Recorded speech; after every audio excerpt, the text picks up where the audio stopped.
Hi, hello, வணக்கம் மக்களே. நான் உங்கள் இன்ட்ரோவர்ட் பொண்ணு. ஜி வெல்ஸ் எழுதிய த டைம் மெஷின் கதையுடைய தொடர்ச்சியை தான் கேட்க போறோம். இதுவரைக்கும் நடந்த கதைக்கான லிங்க் டிஸ்கிரிப்ஷன்ல கொடுத்திருக்கேன். அதை கேட்டுட்டு இதை கேட்டாதான் கதை புரியும். ஹீரோட டைம் மெஷினை காணும். எல்லா இடத்துலயும் தேடிட்டாரு, ஆனா எங்க போச்சுன்னு தெரியல. ஆனா ஒரு விஷயம் அவருக்கு ஷியோரா தெரியும், அது கால பயணம் செஞ்சு எங்கேயும் போயிடல. இதே டைம் பீரியட்ல எங்கேயோ இருக்கு. நைட் ஃபுல்லா அழுதுட்டு எப்ப தூங்கினாருன்னே தெரியவே இல்லை. மார்னிங் எழுந்து பார்த்தா அதே ஸ்பிங்ஸ் ஸ்டாச்சு பக்கத்துல தான் தூங்கி இருந்திருக்காரு. ப்ரீவியஸ் டே நடந்த அத்தனை விஷயங்களும் இப்பதான் ஞாபகத்துல வருது. இவர் இந்த பர்டிகுலர் வருஷத்துக்கு வந்தே ஒரே ஒரு நாள் தான் ஆயிருக்கு. சரி, ஃப்ரெஷ் டே ஃப்ரெஷ் பெர்ஸ்பெக்டிவ்ஸ் அப்படின்னு டிசைட் பண்ணி நிதானமா யோசிக்க ஆரம்பிக்கிறாரு ஹீரோ.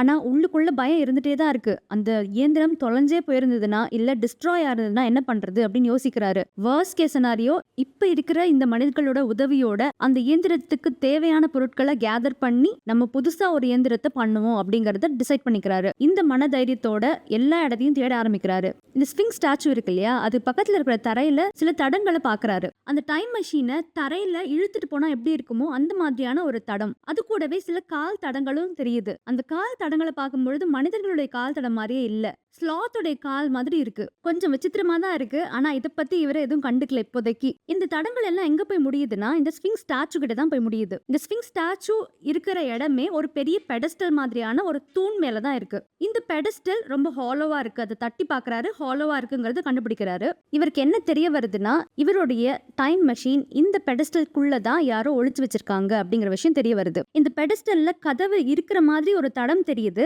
ஆனா அது உள்ளேந்து திறக்கக்கூடிய கதவு அப்படின்றதும் கண்டுபிடிக்கிறாரு. இந்த மனிதர்கள் இருக்காங்க இல்லையா, இந்த ஃபியூச்சர்ல வாழற மனிதர்கள், அவங்களை கூப்பிட்டு கேட்டு பாக்குறாரு. இந்த பெடஸ்டல்ல ஓபன் பண்ணுங்க, என்னோட மெஷின் மாட்டிட்டு இருக்கு அப்படின்னு ஆக்ஷன் எல்லாம் சொல்லி பாக்குறாங்க. ஆனா இந்த மனிதர்கள் இவரை விசித்திரமா பாக்குறாங்க. இவர் ஒரு பெரிய பொருட்டாவே மதிக்காம போயிடுறாங்க. இப்பதான் ஒரு விஷயத்த யோசிக்கிறாரு. இந்த மனிதர்கள் ரொம்ப டெலிகேட் பீப்புள். இவங்களால கண்டிப்பா இவருடைய மெஷினை இழுத்துட்டு வந்திருக்க முடியாது, அதை ஒளிச்சும் வச்சிருந்திருக்க முடியாது. இது செஞ்சது வேற யாரோ அப்படின்னு டிசைட் பண்றாரு. இவருக்கு சமக்கவும் வருது. இவரோட மெஷின் இப்பவே வேணும் இவருக்கு. அதனால அந்த பெடஸ்டல்ல போட்டு தட்டுன்னு தட்டுறாரு.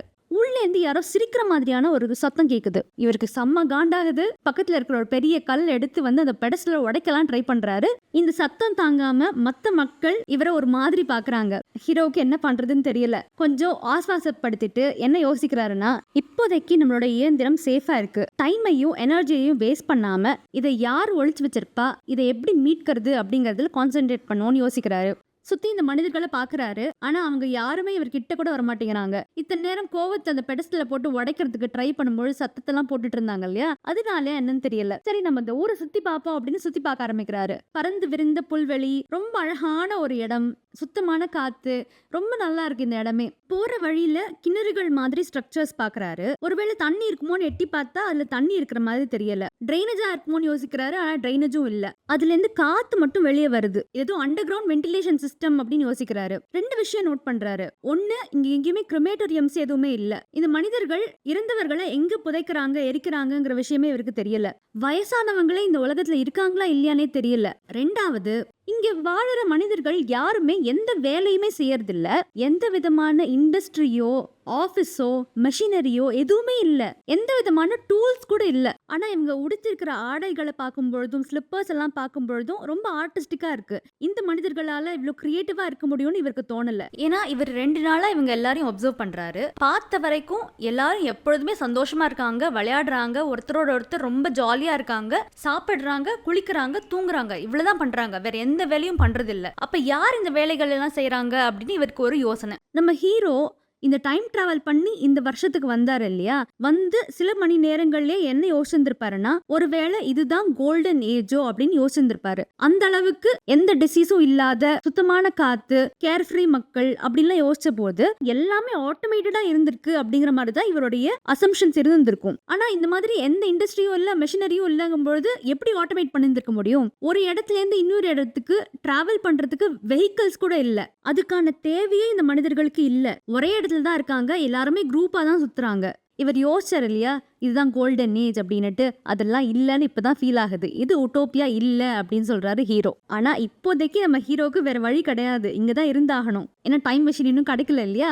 அதனாலேயே இந்த மனிதர்களோடய டைம் ஸ்பெண்ட் பண்ண ஆரம்பிக்கிறாரு. அவங்களுடைய மொழியை கத்துக்க ஆரம்பிக்கிறாரு. இப்படி பேசி பழகும் பொழுதுதான் நம்ம ஹீரோவுக்கு இந்த மனிதர்கள் அவங்க இனத்தை எலாய் அப்படின்னு சொல்றாங்க அப்படின்னு தெரிய வருது. ELOI எலாய். இன்றைய இரவு இந்த இலோ இன மக்களோடய தங்குறாரு. இவங்க எல்லாரும் சேர்ந்து ஒரே இடத்துல தான் தங்குறாங்க.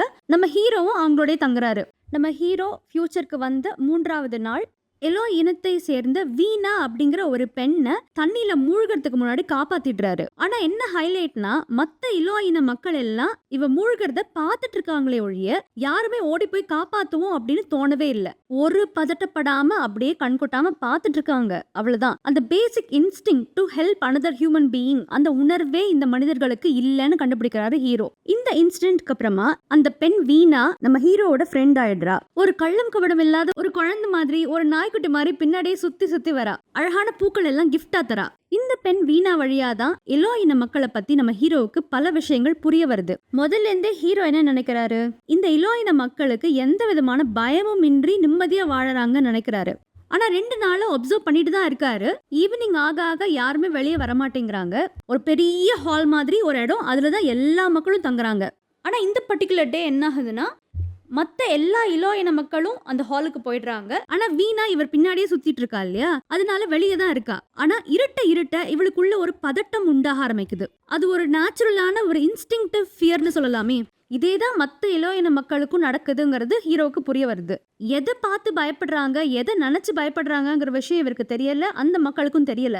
ஆனா இருட்டான பகுதிகளுக்கு போகக்கூடாது, இருட்டினதுக்கு அப்புறம் வெளியே இருக்கக்கூடாதுன்னு சொல்லிட்டு அவங்களுக்குள்ள இருக்கிற ஒரு உள் உணர்வு ஒன்று சொல்லுது. இந்த 3 நாளா இங்க இருக்காரு இல்லையா, இரவு நேரங்கள்ல வேற ஏதோ ஒரு கிரீச்சரை பாக்குற மாதிரி இவருக்கு ஒரு ஃபீலிங் இருக்கு. ஆனா அது கனவா நனவான்னு தெரியல. பாக்குறதுக்கு குரங்கு மாதிரியும் இருக்கு, மனிதன் மாதிரியும் இருக்கு. அது என்னன்னு சொல்ல தெரியல. மோஸ்ட்லி கனவாதான் இருக்கும்னு நினைச்சு ஹீரோ அதை பெரிய பொருட்டா மதிக்கல. ஆனா 4வது நாள் தான் இவருக்கு புரிய வருது, இவர் கண்ட எதுவுமே கனவில்லை, எல்லாமே உண்மைதான் அப்படிங்கிறது தெரிய வருது. நம்ம ஹீரோ எப்பொழுதும் போல ஊரை சுத்தி பார்க்க கிளம்பிடுறாரு.